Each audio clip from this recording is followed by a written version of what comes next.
আসসালামু আলাইকুম। আজকে শেয়ার করছি ঠান্ডা ঠান্ডা একটা লাচ্ছির রেসিপি। লেবুর শরবত তৈরি করতে যতক্ষণ সময় লাগে তার চেয়ে কম সময়ে কিন্তু আজকের এই লাচ্ছিটি তৈরি করে নিতে পারবেন। তৈরি করা খুব সহজ আর খেতেও কিন্তু আলহামদুলিল্লাহ অনেক বেশি মজার। A to Z recipe follow করলে আপনারাও কিন্তু একদম দোকানের মতো লাচ্ছি তৈরি করে নিতে পারবেন।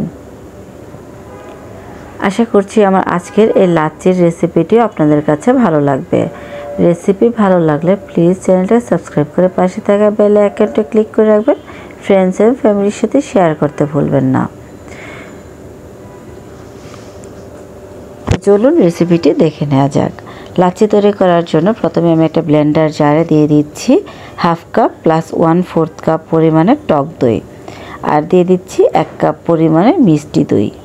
মিষ্টি দইটা আমি বাসায় তৈরি করেছি, এটা রেসিপি ইনশাল্লাহ আপনাদের সাথে শেয়ার করব। আর দিয়ে দিচ্ছি 1 কাপের একটু বেশি লিকুইড দুধ। দুধটাকে আগে থেকে জাল করে ফ্রিজে রেখে ঠান্ডা করে নিয়েছি। এবার সব কিছু একসাথে ব্লেন্ড করে নেব। বাসা যেহেতু বাচ্চা আছে তাই আমি বাচ্চার জন্য 1 গ্লাস পরিমাণে আগে লাচ্ছি সরিয়ে নিয়েছি। তারপর এর মধ্যে আমি 12টার মতো বরফ কুচি দিয়ে আবারও ব্লেন্ড করে নিয়েছি। বরফ কুচি দিয়ে ব্লেন্ড করলে কিন্তু লাচ্ছিটা খেতে অনেক বেশি মজার হয়। লাচ্ছিটা ব্লেন্ড করে নেওয়া হয়ে গিয়েছে। এবার আমি সার্ভিং গ্লাসে সার্ভ করে নিচ্ছি। তবে আপনারা যদি বরফটা আরও বেশি খেতে চান সেক্ষেত্রে কিন্তু বরফের পরিমাণটা আরেকটু বাড়িয়েও দিতে পারেন। আমি আমার পছন্দ মতো গার্নিশ করে নিচ্ছি। তবে এই পর্যায়ে চাইলে কিন্তু আস্ত বরফ কুচিও এখানে অ্যাড করে দিতে পারেন।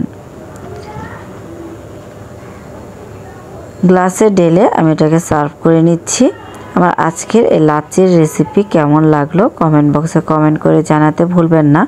রেসিপি ভালো লাগলে প্লিজ ফ্রেন্ডস এবং ফ্যামিলির সাথে শেয়ার করে দিবেন। এরকম আরও নতুন নতুন রেসিপি পেতে চ্যানেলের নোটিফিকেশন বেল অন করে রাখবেন। এতে করে নতুন রেসিপিটি সবার আগে আপনার কাছে পৌঁছে যাবে। চলে আসবো ইনশাল্লাহ আবারও কোনো নতুন রেসিপি নিয়ে। সে পর্যন্ত সবাই ভালো থাকবেন, সুস্থ থাকবেন। আসসালামু আলাইকুম।